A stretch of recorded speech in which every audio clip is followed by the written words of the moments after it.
a simple man making his way through the galaxy.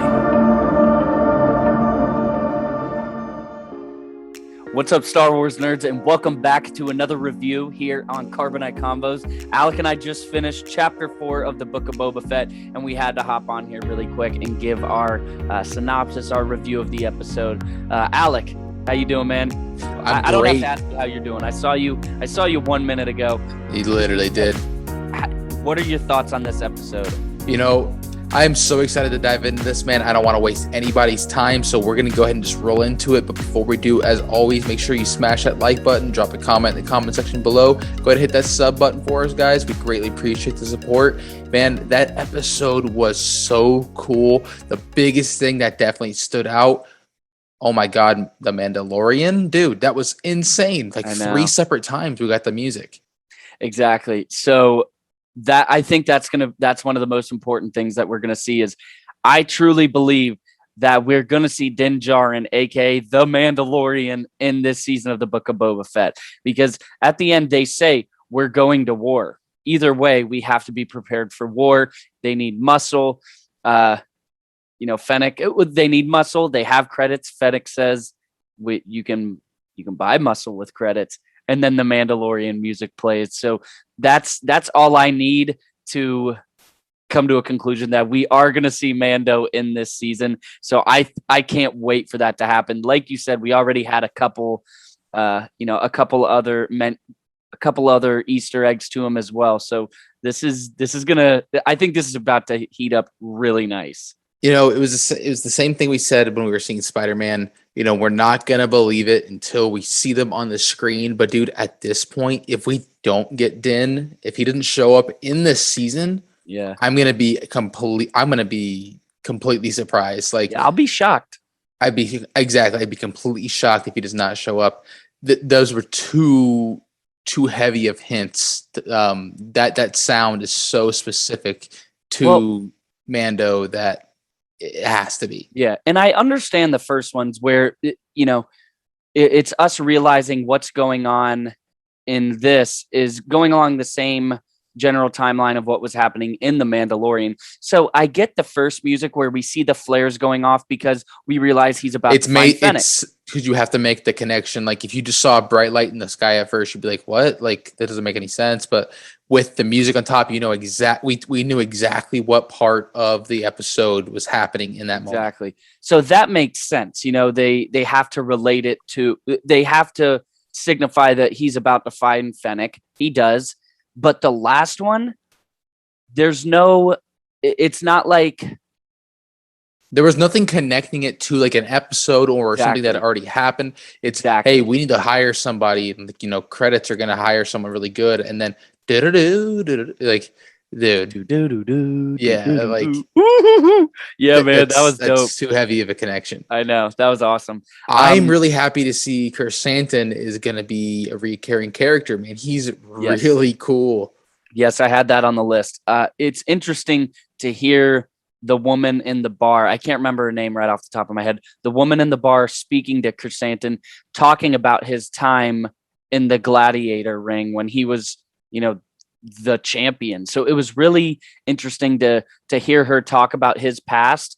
And it's interesting to see where he's come since then, because it seems like he might be trying to relive those glory days, which you can't blame him for hating Trandoshans. Trandoshans and Wookiees have never gotten along.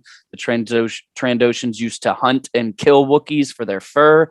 So you understand the hatred between the two. But seeing him go off like that in the middle of this cantina and him having a few drinks flowing, you knew something was about to go down. Right. For them to they didn't even do anything. Like obviously they don't like each other, but yeah, he had to go out of his way to seriously mess them up. Exactly. And but at the same time, that's also, I know they didn't have any defense or anything like that, but that's also a little kind of a cheap shot. Well, yes, I agree. It is a cheap shot, but it also makes you look back at episode 3, how he dealt with the mods, and how I just still don't believe that the mods would have been able to get Chrysanthemum. I don't believe it. He was the champion. There's no way that these four, young adults or adolescent adults were able to handle him like that. So I don't know. That's the one thing that does like peeve me a little about the last chapter, but this one, it was awesome seeing Chrysanthemum go off. We now have a nickname for him, Santo. I like that. I do like that. You're absolutely right. It seems like he's going to be a reoccurring character with Boba. Boba is offering them something that we heard him tell Fennec that you're not going to get offered from somewhere else. You're getting loyalty. And from what we've seen out of Boba, and Fennec for that part, is loyalty means so much to them. So I'm super excited to see Chrysanthemum join the squad and watch this war. This is like, I know there's a comic of it, but War of the Bounty Hunters, man, like all these bounty hunters turned family. I think this is going to be dope. Yeah, it's almost kind of like creating a little team of superheroes in a way. It's super cool. Like you mentioned loyalty, man. That's such a huge topic of this show, and to see Boba pledge himself to all these people and then ask for them to pledge himself in return. No hassle, no gimmicks, nothing about it. Just help each other out. Yeah, I really like the character that Fennec is turning into. Yes, she was great before, but seeing her in this scenario, in this role, I like her more and more every episode. And honestly, man, she might be the star of this show. She's one of them for sure. Like outside of Boba, it's got to be her, and I'm sure that was intentional. But yeah, dude, she is awesome, and I'm really glad we have her. I'm really glad we have her. I am too. And Ming-Na Wen, she's crushing legendary. it. So I would love to get her on the show. That would be, but she didn't message us back on Instagram, but maybe one day. We're kind of working this episode in reverse. So how about how the Sarlacc died? Dude, the fact that they were able to use the seismic charge, and that's the third time we've seen it now. I know. Really cool. And every time it's been used, it's been in a momentous occasion, like I know, life-saving, like, oh my God, last resort. We got all reliable, hit the button, hope for the best. I think what's interesting is we always thought, or up until now, I thought that the crate dragon we saw in Mandalorian was what killed the Sarlacc pit, because they mentioned in chapter 9 of Mando that he had taken over a Sarlacc pit. They said, who can kill a Sarlacc? And said something bigger. So I always thought that the crate dragon killed it, but it's so cool to see that it was killed by a seismic charge. And one interesting thing is after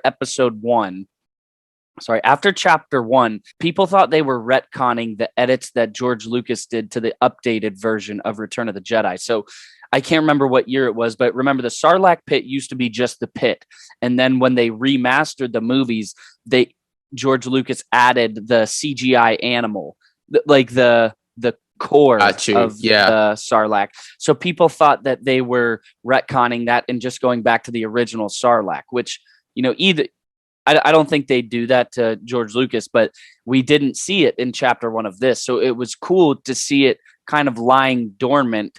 And then it took Boba's ship to draw it out and then just obliterate it. Yeah, no, that was a really cool scene. That scared the hell out of me. I know, same. Big Boba jump scare. He does not like his buttons touched. We've realized that now. All right. So those, I only have one more main note. And do you have anything else on the episode?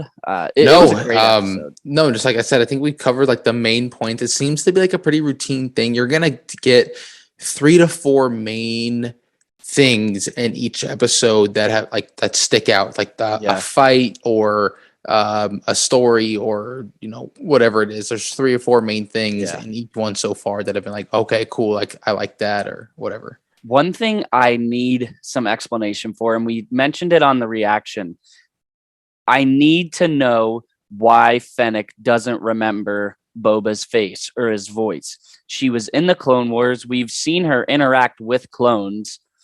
they were modified. They were different. Well, they were the clones Bad with Batch. the Bad They Batch. did look different a They little did bit, look except different, but at for the same, Echo. He should have looked the same. they didn't look too different though. And you'd think that regardless of if it was the Bad Batch or not, she still had to know what clones looked like.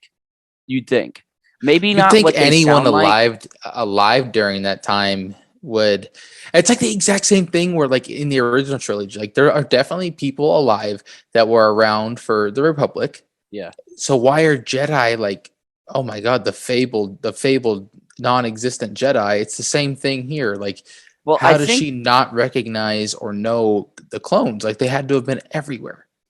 I think with that is once the Jedi were destroyed, they were really disgraced throughout the galaxy because they were the galaxy was betrayed. So it's almost like it was lost. They were lost in history because all of the texts were burned. Well, everything relating to the Jedi for the most part was destroyed. So there was only the Sith, or the Empire takes its place. So people just naturally forget. So I can understand that a little more, but I just can't see why she wouldn't recognize Boba. Maybe due to the scarring, all the damage to him, but I can't see why she wouldn't recognize him even a little bit. Right. I can understand why she would not believe him that he's Boba Fett, but at least a clone of some sort. So we have Black Chrysanthemum back. Who is popping up in chapter 5? I have no idea. I'm honest. Like, Cad Bane is obviously still a very possible character to show up. The rumors about Han, I don't know about that. Like I asked earlier before the episode started, like if Han shows up, do you think Chewbacca's with him? You'd think. I'd hope so. Because at this point, I saw some people even saying, "What if we saw the whole crew?" Because they're all still alive. They're all alive. So we'd have Han, Luke, Leia, Chewie. The odds of that, I think, are crazy low. But man, you can dream. I feel I think a lot of people feel kind of cheated that in the sequel trilogy we never got that team up. Right. So maybe this would be a good way for Favreau, and I know Filoni's directing chapter 6, so maybe this would be a good way for them to kind of what's the word I'm looking, kind of satisfy those needs. But I don't know. I don't think it's out of the question that Han pops up, and if we see Han, I think most likely we'll see Chewie. It'd be cool to see the interaction between Chewie and Black Chrysanthemum for sure. Yeah. So we're getting Mando. I think that's a given. It has to be 100% at this point. Yeah, we're getting Mando. We could be getting Han and Chewie, and Cad Bane maybe. We're looking up. We're looking up, man. I know, man. I'm excited. The end of the season's gonna be good. I know. Wait, two more episodes, right? 3.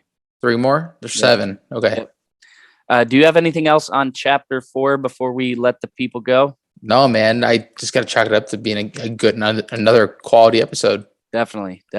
Well, everybody, we can't thank you enough for checking out our review of chapter 4 of the Book of Boba Fett. We have a lot of content coming out this week. We have a podcast episode coming out Thursday, as well as a Funko Pop list coming out shortly after that. And we also have our reaction up from this episode. So why don't you hit that bell button just so you never miss an episode? We want you to come back as much as possible. We love doing this for you guys. But until whatever you decide to watch next, may the Force be with you. I'm a simple man making his way through the galaxy.